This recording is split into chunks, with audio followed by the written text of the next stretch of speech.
Hey, what is going on, you dripped out drowsy? Today I'm talking about Miraidon and how I would currently play it in the standard format. Yes, I know Temporal Forces is on the way, and yes, I know rotation is coming up, but the standard format is not quite there yet, and there's still some major tournaments to happen. Big fan of Miraidon right now. The two most successful decks in the format have been Gardevoir and Giratina most recently, and Miraidon has a positive matchup into both of those, so I'm a big fan of Miraidon right now in the meta. Before I break it all down for you, though, and explain why I'm playing and what I'm playing in this build, gotta let you all know about TCG Bulk, of course. I know y'all got a ton of bulk Pokemon cards sitting around that you could turn into cash, and then I don't know, maybe you turn some of that cash into more Pokemon cards. I don't know what you're gonna do with your cash, but it's better to have cash than bulk Pokemon cards. So head over to tcgbulk.com or go download the app directly right now from the Apple App Store or the Google Play Store and get rid of your bulk and get yourself some cash. All right. Start off with, we got the two Miraidon. Of course, you're playing two Miraidon. I don't think you ever really need a third. You play two because you don't really want to prize the first one more so than anything. There are a couple of matchups where you attack with like back-to-back Miraidons, potentially the Shampoo matchup, the Mirror matchup, and I do still have the Super Rod in here as well, so we could get a third one if we really need it. Or if we prize one, we could get the second one. Two Iron Hands. Do not leave home without your second Iron Hands. You're 100% wanting to play two Iron Hands in Miraidon right now. It's your main attacker in multiple matchups, multiple big matchups like the Gardevoir, sometimes the Tina matchup, and in some of those matchups, you want to set up a second one as soon as possible. Play the two Iron Hands. Two Iron Hands is essential. The next two I have here, I've kind of become a fan of recently, is two Raichu Vs. And the reason that I like two Raichu Vs in general right now is there's quite a few matchups in the meta, the Charizard matchup and the Giratina matchup, where you actually want to like put a Raichu on your bench aggressively. The problem with that, of course, can become that your opponent could gust KO that Raichu. Now, it's really easy to set up Raichu. It only takes two lightning energy. If you get the Flaffy set up or access to a generator, you pretty much are going to be able to have it set up on your next turn. Now, if you play one, sometimes you don't want to bench it too early because then your opponent could gust KO it. But they can also gust KO your Miraidon, which is your out to get your Raichu as the game progresses to begin with. So I like two Raichus because it allows you to put one down in play aggressively, and if your opponent goes out of their way to gust KO it, then you can just Miraidon for your second Raichu, and then you've got that setup ready to go as well. Also, prizing a Raichu does kind of stink in a couple matchups as well, namely, like I said, the Tina matchup and the Charizard matchup is where you want it. So yeah, I'm a pretty big fan of two Raichu right now. I'm not 100% sold on it that it's necessary, but for where the meta feels like it is right now, I've been liking the two Raichu. I do still have the Raikou in here, despite running the two Raichu as V Pokemon. Still got the Raikou in here. Such an efficient and aggressive attacker. It feels really, yeah, it doesn't feel right to ever cut the Raikou.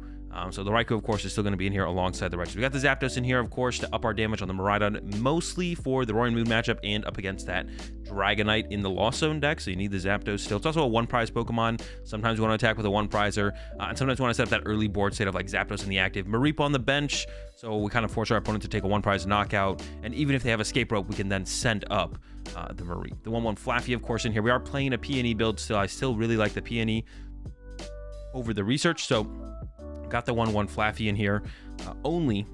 And of course, to go with that, we got the two Mew EX as our draw power, consistent draw power throughout the game with the Peony supporter. The Mew combos perfectly with that. The one Squawkabilly to get us going in that early game. In most of our games, we're using Squawkabilly. Sometimes we don't, but most games you are using that Squawkabilly. You still only need one, I think. I don't think you really need to include a second Squawkabilly or like a Heavy Ball. I don't have a Heavy Ball in here or anything like that.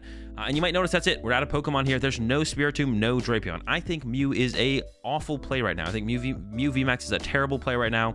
Hasn't been that successful recently. Well, I guess it did get top 8 at Dortmund most recently, but still, yeah, I think Mew's terrible play right now. Gardevoir's really good. Roaring Moon's really popular. Charizard's really popular. I can't fathom why Mew VMAX should be played, and I don't expect it to see very much success going forward. So I have no Spiritomb in here and no Drapion, so no tech for the Mew matchup specifically. However, if Control got popular enough again, or if I thought Control was a good enough play in the meta, I would include the Spiritomb back into the deck. I don't think there's ever going to be a meta from here till rotation where it would get good enough for Mew VMAX where I would all of a sudden include a tech specifically for the Mew VMAX matchup, but I would potentially consider including a tech card for the Control matchup that is also good against Mew VMAX. Onto the stadium count. 1 Beach Court, 2 Town Store. The Beach Court is super sick, specifically in the Tina matchup, gives you a way to pivot, plus bump a path to the peak, but I think Town Store is the better stadium overall in the deck.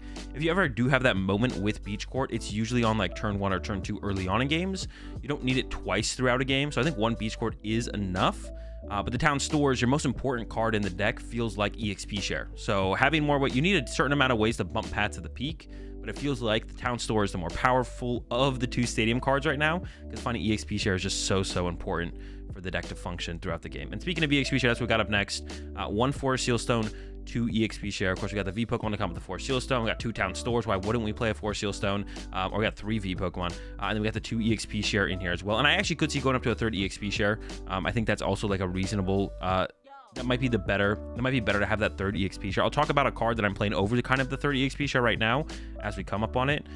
We got the 4 electric generator. Excuse me, you need that in your Miraidon deck, of course. For the switch cards, we got the 1/1/1 split here. Of course, you want to play an escape rope. And then we like playing at least 1 switch as well. Another way to move our Flaffy so it doesn't get stuck in the active. The switch art can't move our Flaffy, but it does heal our basic Pokemon from 30 damage that they might have on it. And there's a couple situations that can come up with this. Sometimes against Lost Zone decks, they punch you with a Cram. They could clean you up with a Sableye later if you don't heal the 30 damage. The biggest one I think that exists right now, especially with it becoming a more popular deck after winning Dortmund Regionals, is against Chi and Pao. If you get a Squawkabilly down and a Mew EX down, which happens a lot, your opponent with the Greninja can use Greninja to go 90-90 to your Mew and your Squawkabilly, and then they can recover the Greninja and do it again. But if you have the switch cart, you can heal 30 off of your Mew EX, and then all of a sudden 90 plus 90 doesn't KO Mew EX, and it buys you that extra turn you need to basically just win the prize trade. So for that reason, we got the switch card in here, and I don't think I would go back to the 2 switch 1 escape rope, because I think the switch card is the healing. It's just there's too many little situations that come up where the switch card is good. Specifically right now, Chi and Pao's been pretty popular after winning Dortmund, so that's like the main reason to include it right now.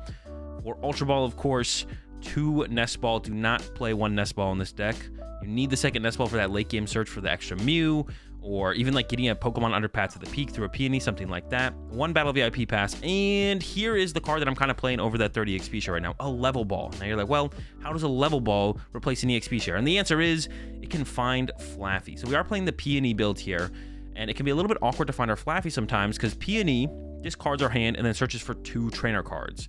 And if one of the trainer cards we go find is Ultra Ball, well, then we could draw more cards with Mew EX, but then we're forced to Ultra Ball those cards away. And if those cards are good, then, well, yeah, the Ultra Ball kind of stinks. And if we use Mew to then find Peony, to then use Peony to get an Ultra Ball, well, at that point, we can't draw cards anymore with the Mew, so we can't Ultra Ball for our Flaffy. And there's a lot of situations like that come up where we just need that 1 energy. We just need 1 energy to get off our attack for turn that gets us there. We don't have our Flaffy quite set up yet, and, well, now we have to go Peony for Generator to try and get that energy for turn, when we could just play Level Ball and then Peony for Level Ball, guarantee the Flaffy more consistently, and then we don't need to waste a Generator to get that 1 extra energy for our turn, and we set up something for, you know, the next turn, the turn after that, all the way into the end of the game by setting up the Flaffy. So Level Ball, I'm a big fan of right now. I think it is a little bit better than the 30 EXP share, but I could see also including 3 EXP share alongside the Level Ball.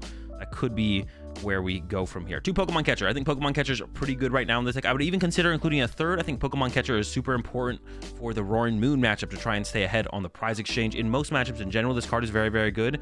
There are some matchups where it's not quite as good. Stuff like Tina and Gardevoir, this card is it's okay. But stuff like Charizard, Roaring Moon, this card is fantastic to allow us to take aggressive KOs on stuff like Luminions, Squawkabillies, Iron Hands on 1 prize Pokemon, Pidgeot in the Charizard matchup. Yeah, Pokemon Catcher is insane for those 2 matchups specifically. A little bit less so in other matchups. It's pretty good in Mirror Match as well, but Mirror Match isn't very popular, so it's not like something we're trying to overly tech for. Yeah, like I said, depending on how popular Roaring Moon is, I would consider going to a 3rd Pokemon Catcher. And I'll talk about what I would replace that with here in a second. The Super Rod, 1 Super Rod here. If we Peony away our, I don't know, Flaffy early, get it back. A Mew, whatever, get it back. Especially in matchups where we maybe want to use 2 or 3 Iron Hands, is going to be a pretty big deal as well. So yeah, Super Rod's pretty sick.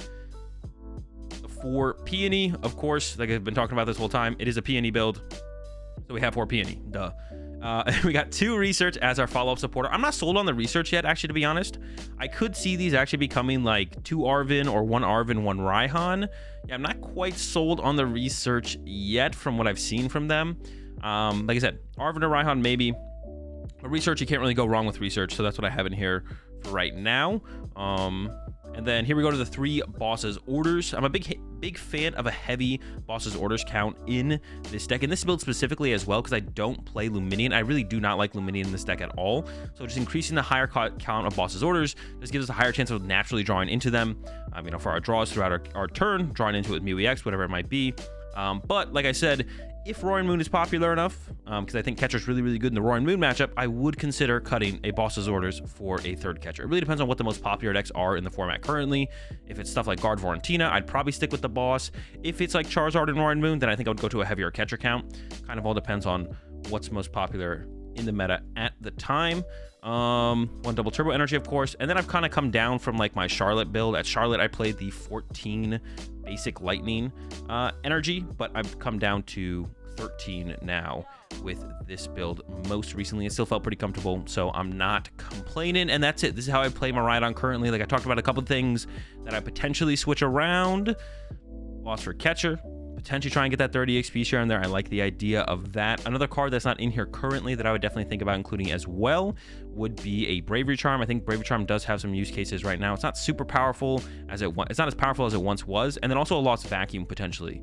Depending on how many pesky tools there are out there, there's not that much path to the peak right now. It really is just Lost Tina. So I feel pretty comfortable with just like the 3 stadiums against Lost Tina for the most part, especially once you establish the Mew VMAX with an EXP share to respond to Lost Tinas using Mew VMAX to copy Lost Impact. You're usually in a pretty good spot, so you don't need to bump their path like every single turn, but once or twice throughout a game is definitely necessary.